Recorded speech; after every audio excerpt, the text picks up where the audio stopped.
When considering IWC as a watch option, the Top Gun Ceramic 41mm is impossible not to be captivated by. Its bold aesthetic, its military heritage, and it's a piece that combines cutting-edge materials with a deep connection to aviation. It embodies that same classic pilot's watch tradition, but in a modern case. So today, we're going to talk about this watch. We're also going to talk about it compared to the Mark 20, and what I love and what I don't like so much about this watch. So, this is a design that I think you either want or don't want. This has a matte black ceramic case that feels incredibly modern and yet really functional. See, the scratch-resistant surface is supposed to ensure that the watch remains pristine, even under the most rugged conditions, which would be a significant advantage over traditional stainless steel. Now, I have an interesting revelation as it comes to ceramic that I'll talk about a little bit later, and some of the downsides you may not know. Now you can see the specs on the screen. The 41mm watch feels perfect on the wrist, balancing presence with wearability, making it substantial without being overbearing.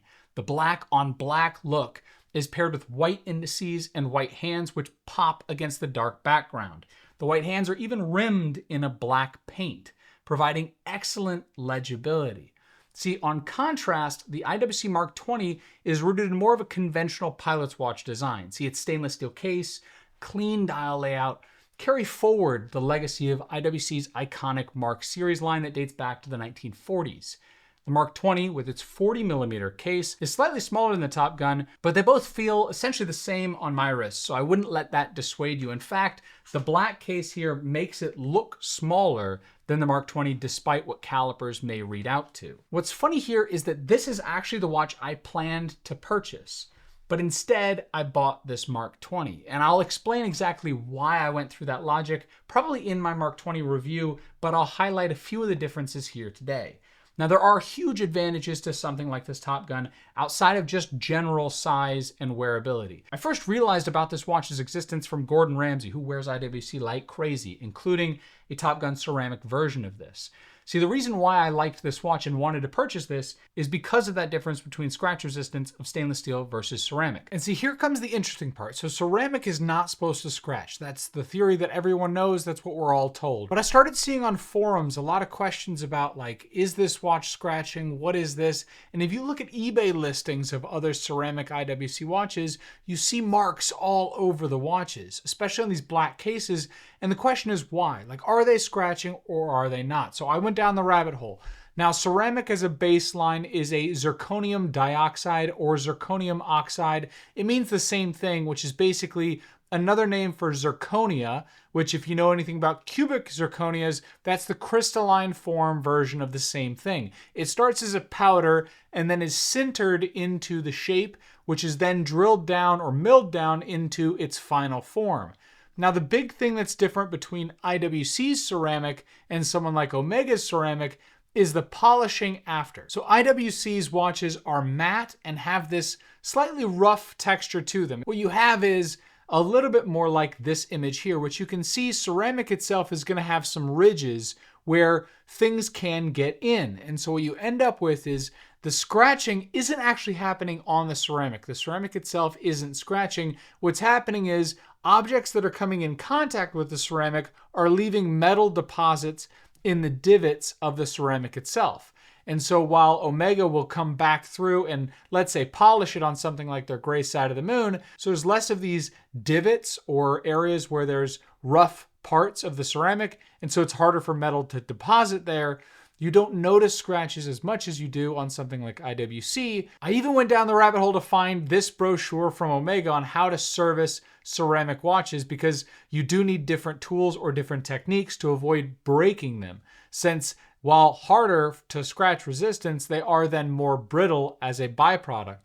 And so you do run the risk of snapping parts of the watch off if you apply too much force or if you drop them. So in the end, ceramic itself is still highly scratch resistant, but if you notice marks on your watch, you may just end up with metal deposits, all of which you can take out with a polishing eraser with an abrasive adhesive, or I've heard people using an ink eraser. It just takes a long time to get it to actually get off of the watch. That being said, there are some great things still in this watch and also in the Mark 20, and that's the movement. Both IWC's watches, the Mark 20 and this, feature IWC's 120-hour power reserve movement.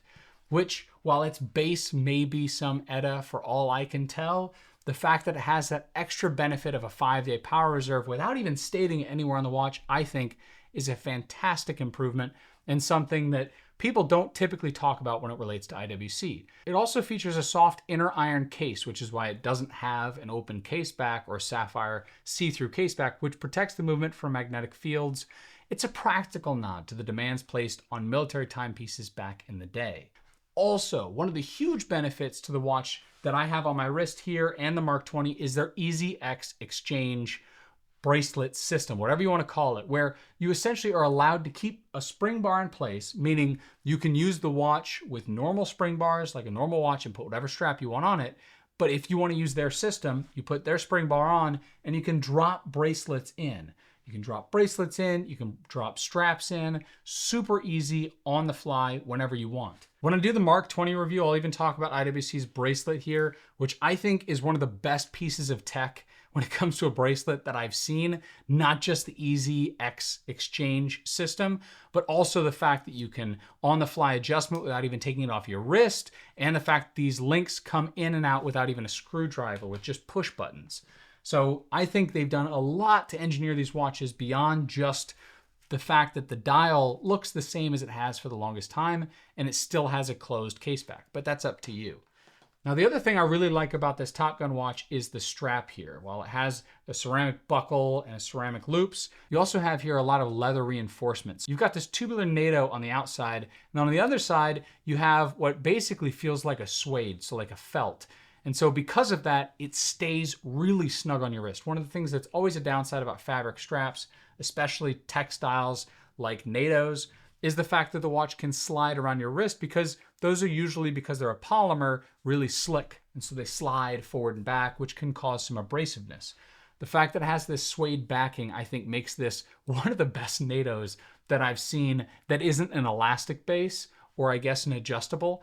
Like, it makes it super comfortable. Maybe not the best when it comes to water, but very, very functional and very comfortable long term. Now, on the wrist, this watch does not feel like 41 millimeters, especially given the fact that it's in black ceramic. It feels like a 39 millimeter watch with a long lug to lug.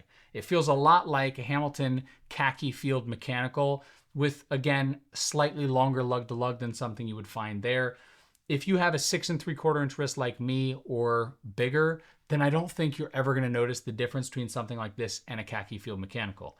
I think the black makes everything look smaller, more subdued, and definitely makes it more wearable. But if you want something that's subdued, something that really doesn't stand out and features the same sort of black case, it's a great watch. While you saw the retail at the beginning around $6,200, $6,300, you can usually buy them at your AD for something more like $5,200 to $5,500, and you can get them used for a little bit less than that. Now, while the decision wasn't super easy in the end, I decided to go with the Mark 20, but still, great design, great looking watch. If you don't care about that, you still have a fantastic, classically inspired watch with a lot of modern improvements, and that ceramic does offer a really cool look that I think could function in everyone's day-to-day life as a casual, everyday sort of watch.